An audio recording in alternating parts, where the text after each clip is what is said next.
Hi, I'm Yue Xu. And I'm Julie Kraftchick. We're active daters turned dating insiders. Here to dive into everything modern dating and relationships. Welcome to Dateable.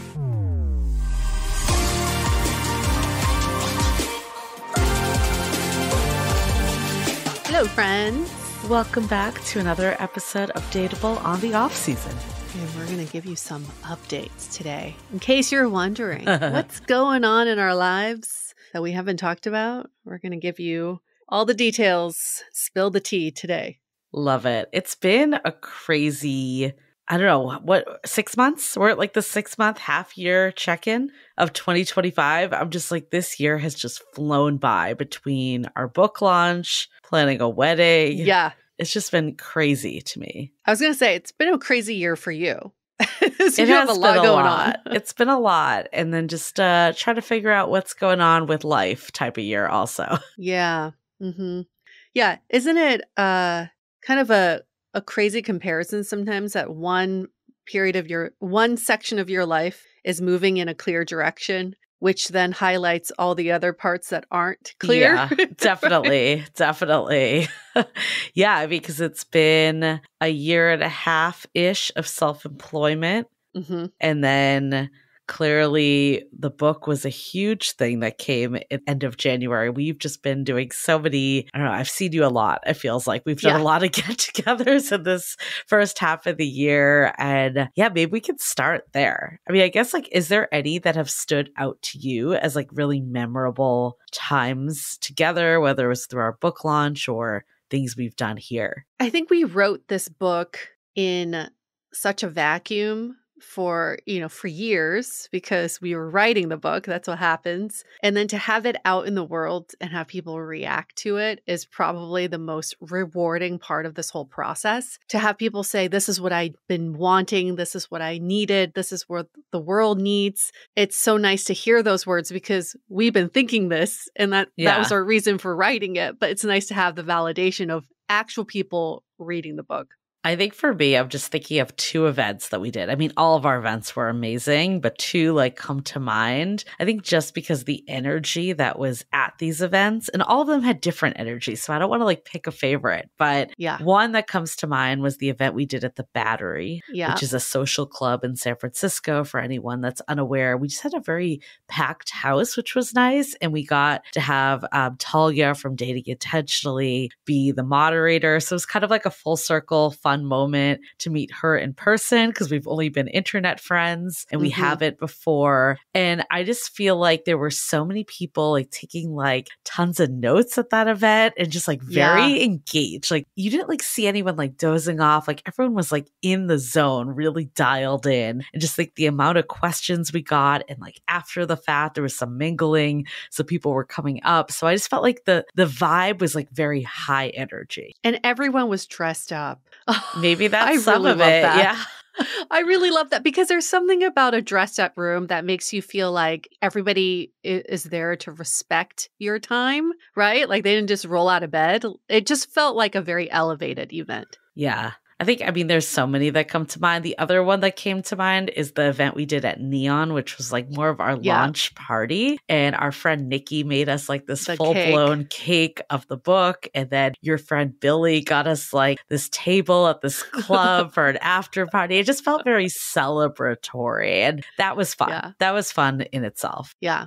There were so many. And like you said, there were all different energies. We had an event at the ground floor in LA and there were 4 or 5 people. It was a very intimate group. And you and I have been talking about that event because it was so different, yet so memorable because it was so intimate. We were able to get to know everybody's stories in more depth. And it was just nice to have that personal touch. Yeah. I mean, it's just so fascinating that we had some events that there were hundreds of people and then some that there were 4 people. And at first I was oh my God, is this a good use of our time? But then as we did it, I was this actually was really great because you said, it was very much more intimate. And I'm this, I think would be kind of the ideal setting to get a small group of people together to really kind of share their experiences and learn from each other. I think that's such a nice outlet that's different than obviously if you're talking to like a huge room. And it's also just so great hearing from all of you what you're struggling with,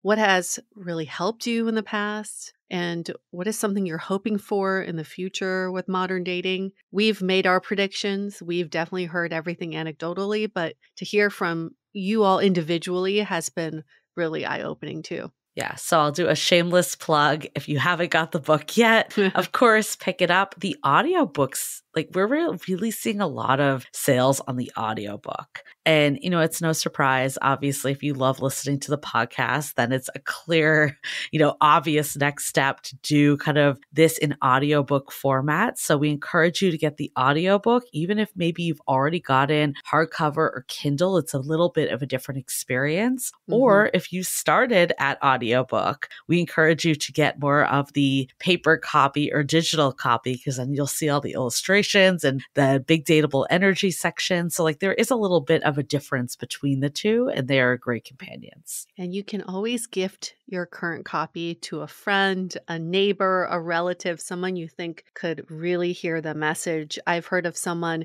giving up their copy that they bought the first week it came out. They bought the copy, finished reading it, gave it to their free little library down the street, like neighborhood, and then downloaded the audio book. So yeah, there's just different ways of paying it forward too. Yes. And of course, if you have read the book, we love, love, love seeing the reviews come in. Yeah. Either it's on Amazon or Barnes & Nobles or Audible, wherever you got the book, you leave a review. And then if you do have a Goodreads account, that really goes a long way. So again, thanks in advance. We know it's hard to write reviews. It's not usually something that's like natural to many of us, but if you've been around for the ride and consider us friends at this point, do us a favor. We will forever appreciate it.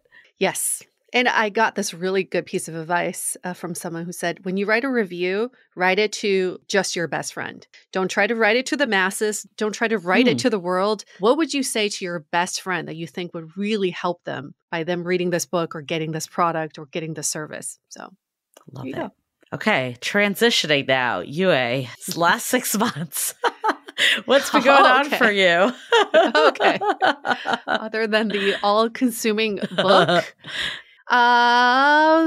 It's just been a year of protecting my energy. I've been definitely, I'm approaching my mid-40s and I'm feeling a difference in my energy levels and a difference in the way I absorb people's energy. So I found myself being a lot more discerning with the people I have around me and the events I participate in and how I spend my time. That's been the most intentional thing for me this year, and it's been phenomenal. And I know we talked about this in one of our newsletters, but I scheduled my colonoscopy a year early because you're really supposed to get it after 45. I got a year early because I think this is what happens when you enter your 40s. You're just a little anxious about all the medical issues that could pop up. So I kept reading all these stats about how more and more younger people are getting some sort of colon cancer and illnesses. So I scheduled my colonoscopy. And also my partner got his last year because he turned 50 last year. And he's like, it's not that bad. And afterwards, you just feel so clean. Like it's a nice reset for your body. So I guess that's something to look forward to. It's funny because you sent me a text because like every time, like we always like to provide updates in our newsletter. And you were like, I got one. I scheduled my colonoscophy. And I'm like, you want to put that in the newsletter? You're like, yeah, I do. Okay. I also want to do it just to encourage people to do it. I think there's just whatever you can do to be proactive about your health. I think it's if you have the time, the resources, and the facility to do it. Go do it. I think it's interesting observing you from what you were just saying of like preserving your energy, because I feel like when you moved to San Francisco, you were like what, like 35, I think? Yeah, exactly 10 years ago. You were like always on the go. Oh, like, yeah. I swear you never were at your house ever. Like you were like the energizer buddy. Like if I think of someone that had a lot of energy and like social energy, it was you. Well, same back to you. Yes. Well, being new in a city too, everything's just so different. And San Francisco is so different than any other city I'd ever been in. So I wanted to be part of every community, every event. But now I'm settled in LA. This is my 4th year in LA, Julie. Yeah.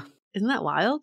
It's just so fast. I think some of it too is with age. I definitely could see that. Yeah. And there's like this feeling of like, I want to check it all out. And then you're like, okay, I kind of know myself better. I know what I like. I know who lights me up and gives me energy versus who depletes it a little more. Yeah. And knowing how to say no and set those boundaries. I mean, some of it's being single versus in a relationship too, I think. Because I feel like even like when you were in that relationship with the one before your ex, like the 2.5-year one, I feel like you were a little more low key. Like you still went out, but not as much as like single UA when you first got there. Yeah. Maybe it's a difference of going out, because I certainly didn't go out in the last like 5-6 years. Well, since COVID, I haven't really gone out. But I think it's about protecting my energy. And that could look like still protecting my energy while going out. It's not the activity itself. Yeah. It's just knowing what kind of energy I'm putting myself around. What's an example? So an example is I enjoy new friends. I am all about that. But there are certain new friends that I know I only have energy for maybe one day a month.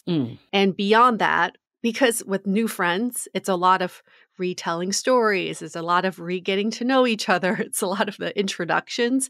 I just don't have the energy for something like that. So I like the newness of it once a month. And I know to say no to any of those invites for the rest of the month. Interesting. Yeah. Interesting. I don't know. It's a different vibe. And the other day, my friend Emily came over and we were crocheting, and I was like, "Yep, this is my future, crocheting with my friend Emily on the couch." But yeah, it's just like getting to know, having more clarity around what my energy levels are and what I'm capable of is very beneficial to not only me, but the people I'm around. And let me know if you don't want to talk about this. Yeah. But I know there was a time, and I haven't asked you about this in a bit. I know there was a time you were debating moving in with your partner. Yes. Where do you stand today with this? We are still talking about it, exploring the possibility of it. There were some life changes that have delayed those plans, but it is something we're still working towards. I think where my head is at is I'm kind of agnostic either way still. Like we move in, we don't, we live so close together. But for him, he is like, we got to do this. We can't not do this. So he wants to take the step. Yeah. Yes. To him, it's an experience he thinks we must go through. Even if it's a disaster at the end, it's worth going through the experience. I kind of get that. I mean, I felt the same way. Like, I feel like there's like this line of like things progressing. Or is that like his mentality, or does he have like a different perspective of why? He just feels that it would bring a different level of connectedness to our relationship. Yeah. I guess that's what I kind of mean with progressing. Like, obviously, there's like continuing to move, but I think there's a feeling of like it being stagnant, like you're at the same level. And by taking that next step, you like grow together too. Yeah. And I'm still, you all know, I'm like mavericky, and I'm still debating all of this in my head because do I ultimately want to live with my partner? I don't know. And it's not about him. It's about just living with anybody in general. But then I listened to that episode with Esther Perel on Diary of a CEO, and she says, we are becoming too individualistic. That we're losing not only these relational skills, but the connectedness with humans and the space to allow people into our lives. And I was like, okay, thank you. I needed to hear that because I think at some point I overcompensated and it was a little too much on the independent side. And my partner always says, like, I would love for you to need me a little more. Yeah. And so we're actually at a phase in our relationship where I need to know what needing him means. Yeah. Like, be specific about what that is. I feel like this is like an episode in itself of like, what's the difference of being independent versus like being too independent, that you don't make room for the other person. Being codependent. Yes. Yeah. Not even codependent. Like, I'm not saying what I'm trying to say. Like, Okay. there's a difference of being like it's a good thing that you're independent, Yeah. right? Like, because I think in the past, especially for women, there was no independence. We were totally dependent on men. But then we've now swung like maybe too far that there's no like connection because we're just like priding on independence. Like when we actually looked at our archetypes quiz, a lot of people were swinging towards like really valuing independence and maverick tendencies. And I think if you looked at that results like years ago, it might, I mean, I don't know this, obviously, we didn't do the quiz, but my guess would be it would be actually less than it is today. Because I think there's been a lot of that sensationalism in culture in the last like 10 years. That'd be a really interesting experiment to do. And I would want to know at what point is the independence becoming toxic. Right. That prevents you from having a deeper connection with someone. That's when independence is a problem. Yeah. So interesting. That's the update. That's the update. Okay, a lot going on. You've also have a big trip coming up as well. Well, my love for tennis just grows and grows. That's probably the one partner I would live with, which is my tennis racket and my tennis ball Every machine. night it's Yue and her tennis racket in that king-size bed. I'm telling you, I would cuddle that racket so hard. But here's the thing. This is a love that has grown so much in the past year. Now I play tennis almost every day. I went from playing once a week thinking that's pretty good. Now it's almost every day. You are obsessed. I am obsessed, and it's getting this energy out of me. Going back to protecting my energy, I am so good at getting energized when I'm on the court that after tennis, I feel like I'm good to do anything. I'm open to doing anything, really. So I know it's the one activity that really energizes me. I've now centered all of my planning around tennis. Like I have a big tennis trip coming up in August. I don't know what I uncovered, but it is pure magic for me. So where are you going on this tennis trip? So I am going to Rafa Nadal's academy in Mallorca, Spain, where I will be doing a full week adult tennis camp to be trained like a pro. And you actually stay on the premises. They feed you, they train you. You train off the court too. So they'll do like nutritional consulting. They'll do like blood testing. Wow. It's the whole thing. It's basically if you want a taste of what it's like to train as a pro tennis player, you can go do that. But obviously they're not going to be as hard on us. Because you're paying to be there. Yeah, exactly. You're paying to be there. And then also I'm middle-aged. Like they're not going to train me like I'm 13. So yes, that's love of tennis is leading me to all kinds of different opportunities. Love it. Love it. I want to dive into this even more, but before we do, let's take a quick break to hear from our partners. With summer in full swing, it's time for a closet refresh, but I'm trying not to waste money on pieces I'll only wear for just one season. That's where Quince comes in. Their clothes are timeless, feel luxurious, look elevated, and the quality is way beyond what you'd expect for the price. Think 100% European linen tops starting at $30, washable silk dresses and skirts, and soft cotton sweaters. And the best part, everything with Quince is half the cost of similar brands because Quince works directly with top artisans and cuts out the middleman. I've been on a bit of a shopping spree with Quince lately. I got some wide-leg jeans that are perfect for evenings that will take me well into fall, and European linen pants that are so lightweight and perfect for that summer warm weather. So give your summer closet an upgrade with Quince. Go to quince.com/dateable for free shipping on your order and 365-day returns. That's QUINCE.com/dateable to get free shipping and 365-day returns. Quince.com/dateable. And then your wedding planning. So reflect back for 6 months. Do you feel like this is like a breather point because all the planning was happening? I do feel like the last couple of months have been a breather of planning. It's going to start up again. But like the first, I mean, we did it relatively fast and I'm glad. Like it's a lot in a short time, but I just feel like if I had another year, I would just be thinking about this for another year. And I Mhm. think for me, it's better to just Mhm. work in different increments. And I think, like, with this, I guess the first part is I think in January, we got engaged in December. Mhm. I think initially we're like, oh, we'll take a breather before doing any wedding planning. Like, initially, I wasn't even thinking about starting until, like end of January. And then we actually went to Calistoga, which is in Napa, with Mhm. my fiance's mom when she was visiting around the holidays. And while we were up there, we're like, we might as well look at places. Like, we have nothing Yeah. else to do. And also, pro tip, looking at places is the best because they give you a bunch of free wine and you basically take tours of the places. And they're so nice to you. Yeah, I'm not like recommending people make it up that they're engaged, or maybe subtly I am. No, I'm just kidding.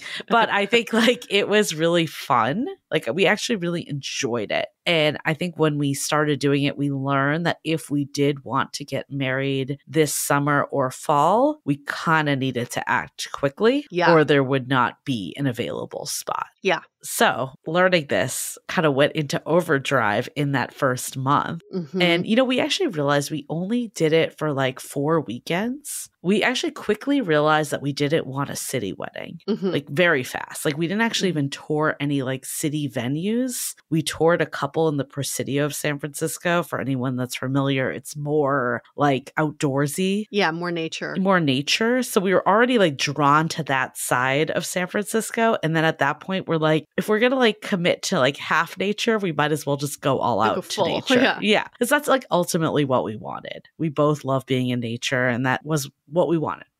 So Mhm. we did like 1 weekend in Marin, 2 weekends in Sonoma, Napa area, and then like San Francisco. And then like kind of realized that we were really drawn to more of the Sonoma area. Mhm. And yeah, just like fell in love with our venue, and they had one date available. So we took it.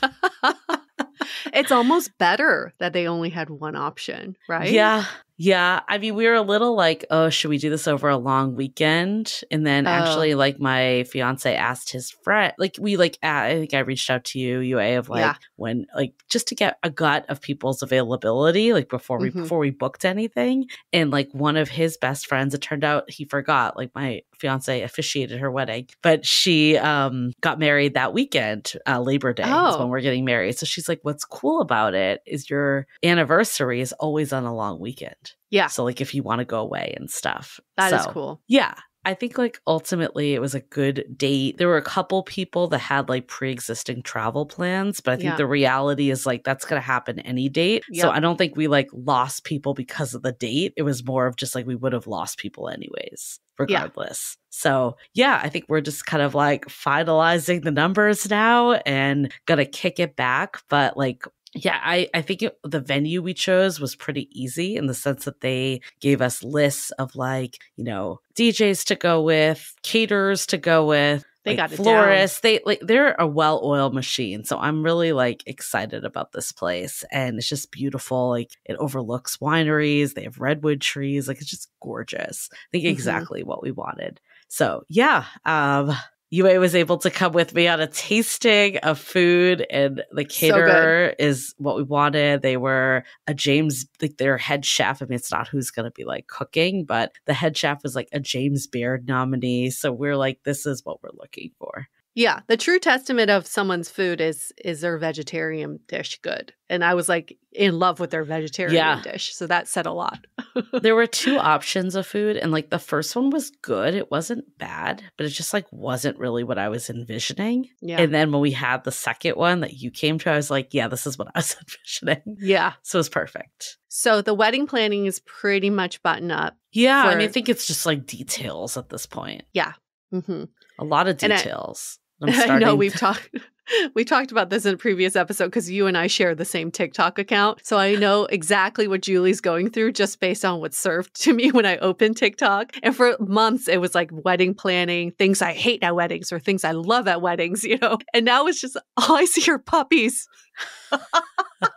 Julie, is there something you need to tell us? I mean, no, we want to get a puppy, but we want to wait until after we're back from Greece. We're going to Greece on our honeymoon, which is very exciting. But yeah, I think what I realized with TikTok, I don't know. I mean, I'm very excited for my wedding, don't get me wrong. And I think it's going to be great. But I've never been someone that like loves wedding culture. Like, I think there's Mhm. like a lot of stuff that's cringe or unnecessary. We've chosen the stuff that like we want to be doing, not like stuff that we have to be doing. Or Yeah. like, I don't know, stuff that like people don't really end up remembering anyways, like little details. And again, if you're all about it, like great. But I watch these TikTok videos and I'm like, I'm glad I'm not doing any of this stuff. End of the day, just protect your relationship. That's all that is the most important part of all of this, because I get on my phone reminders of this wedding I went to 2 years ago that was planned to the T. I mean, every little detail was gorgeous wedding,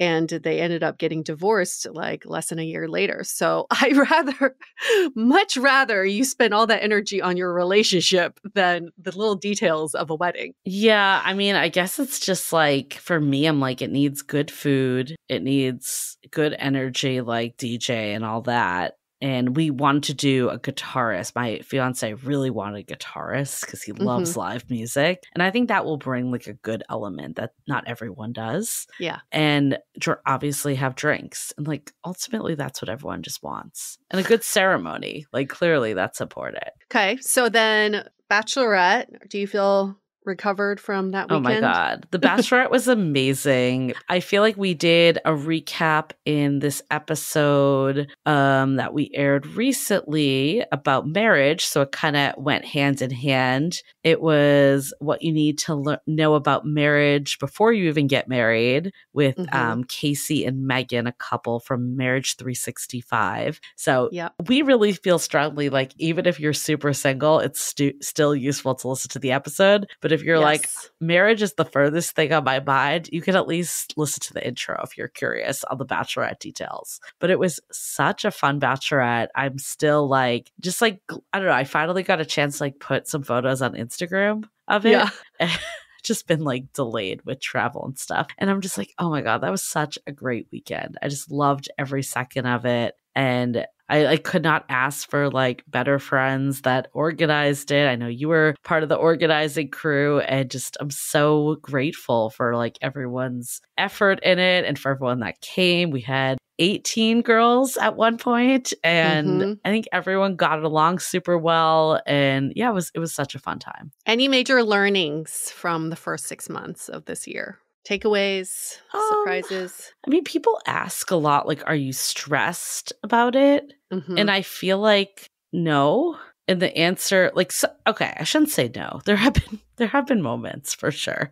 I think the overall like planning part has like not been stressful. There's been other times in involvement of other people that have made it stressful, but like I don't know, like the basics of wedding planning haven't been bad. And I think that's because I opted out of some stuff. Like I opted Mhm. out of like the stuff that I'm like, is this really necessary? And kind of got it to like clearly throwing a good party for people, but like having it be just like what everyone wants in the first place. Like we don't need every last trend and like things that don't feel like authentic. And I think when you strip away that stuff, it becomes a lot more manageable. Yeah. And wedding Yeah. planning's a total scam. I think at the beginning I like freaked out at the cost, and then I'm just like, okay, it's going to be more than I initially budgeted. And I recognize like I'm in a privileged position to like be able to do that, so I don't want to like discount that. I think there's a lot of stress that comes from wedding planning, but I think at any Yeah. budget you can make a beautiful day, because at the end of the day it's really all about you and your partner and then being around with the people that love you.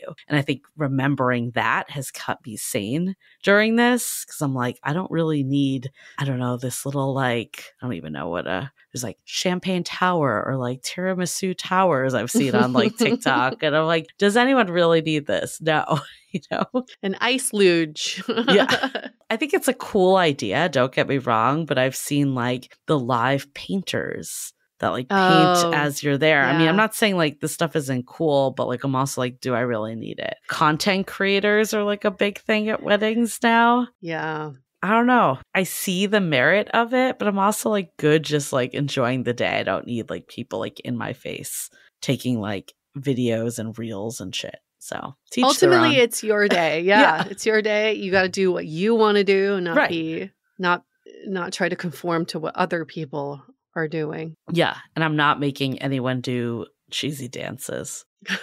Which you're not making them do it, but maybe some people really wanted to. You don't know. Maybe. You gonna take a poll? No, because I don't want it. Yeah. You have this like one friend who's like, damn it, she doesn't want us to do a dance. I actually like played a trick on my friend Vanessa because there's a song, it's just like a whole thing. You know that party rock anthem, that song by LMFAO? There's this joke that she said a line from it, and she's like, I absolutely in no world would have ever said that. Like there's no way. And it's just been like a persistent joke with that song. And I was like, yeah, I'm gonna make you come out to that, like for your wedding dance. Oh, do like it. Bridesmaid dance. And she was like, I'll do it. And I'm like, I'm kidding. Like, I'm oh, you should. No. You should. Just her comes out, no one else. Yeah. And only you get it. Only you two get it. Inside joke. Anything we're looking forward to for the second half of the year? Well, other than your wedding, which is very soon. I guess that's technically in the second half of the year. I'm looking forward to going to Greece. Absolutely. Yes. I think I'm looking forward to like what is next for us with this podcast and Dateable as a whole, because like clearly the book never stops and the podcast never stops. But I think we're kind of itching for like that next thing that we can do. And I think the book was a big one, so it required some recovery after and promotion. Like the book tour was its like thing in itself. And it's not like we'll stop doing stuff, but I think we're ready maybe for that next thing. So figuring that out will be fun. And we're also like transparently, I think something you and I both think about is like, obviously we're still very much invested in dating. I like to share experiences so other people don't necessarily have to go through it or feel like not alone in their experience, but we're also entering different phases of our relationships. And what does that look like? And how do we talk about some of that stuff in addition to dating? Yeah, I feel slightly different in that I am a little exhausted from talking about dating. I'll be perfectly honest. Like, I feel like sometimes we hear the same things. It's like Groundhog's Day. And this episode we came out about what to know about marriage before you get married. I wish I would have come across an episode like that when I was single. Yeah. And I think that is some of the work that so many of us should be doing, but aren't doing because we spend so much of our time complaining instead. So what I would love to see for all of us to do is shift our mentality from, dating sucks, to let's do something about it. What are some proactive ways that we can learn from people in successful relationships that we can apply to dating and being single? Yeah. Or just relational skills, because I think that's why dating is so hard, is because we feel like we have this whole other skill set that we're supposed to learn for dating. And the reality is like the more and more we learn about dating, that's actually the stuff that doesn't get you into relationships. That's how you trick someone into like, I don't know, like all the bad stuff that we saw for years of like how to make the guy chase you and fall for you. That stuff is all BS. And I think like a lot of that has been woven out in our culture, but then there's also like new things that come in. Like I'm sick of talking about situationships. Like we need to just leave these people in the dust and, know our own value. And I know easier said than done, but like, I think that's the stuff that would be great to like see how we can change the conversation. Like you said, we're not just dwelling on the same stuff of why modern dating is so hard, but more about like, what's actually the beauty in it? Like, what are we learning? What's the relational skills that we are taking from dating into our next relationship? Because I think like looking back, you can see it very clearly that like all of this was actually setting you up for that next stage. Yeah. I just hope we're going in a direction where we're not abandoning our respect for each other. Yeah. And I think we've already started doing that. And I think we've started disrespecting ourselves too. There's a new trend on TikTok of people not wearing any makeup and wearing like sweatpants on first dates. I know that feels empowering as a message maybe like 2 years ago to be like, you don't need makeup. You need to put in the extra effort for people. But I think a lot of this, like how you present yourself in the world is how you respect yourself and how do you show your respect to others. And I think we've lost some of that because we're now preaching this individualism of like, just do whatever you want to do. Just be lazy. Just like do whatever you feel like doing today. But we have to remember we live in a world with other people. So how do we all exist together in a harmonious way? I want to talk about that another day because I think there's a lot of layers on that. Like I see what you're saying in some regards, but then in other regards of just like conforming to this like fakeness of dating culture where we're judging partners by like how they show up for a first date. And that's not how they're ever going to look again in the relationship. I feel like that's also not the way forward. So Agreed. I see like the extreme, but like, like what is that middle ground? Because I think just like the old way of just showing up to the nines and like putting in crazy amount of like effort that just like isn't realistic and like who we actually are is not the answer either. Yeah. This is what we do as a society. We overcorrect. And now we're in this phase of correcting back, and do we overcorrect back the other way? And like, where do we find that happy medium? I don't know. But I just hope that we can have these discussions because we can't just overcorrect and be like, everything's changed. Everything's fine. It's not. Yeah. It's not. Cool. Well, I'm excited to be on our off season. We're going to have a lot of great interviews. We're going to re-air some of the episodes that we actually were on other folks' podcasts. You can learn more about, some other of our friends in the industry and also check them out in addition to hear about how to be dateable more. And we hope that you have enjoyed the last season. I think there's been a lot that's come out of it. We've had some great guests that we've been recording. We're going to continue to record. We want to bring back more dating experiments. We want to bring back more real stories. So if you have something you want to talk about or you want to get set up on a date, we've had some people reach out to us. So we're just trying to see like, are there people we can set people up with that makes sense? So send us an email, hello@dateablepodcast.com. Tell us what you want to hear. If you are down to be a guest, down to be on a blind date, we'd love to hear from you. All right. Wrapping up this episode. Stay dateable.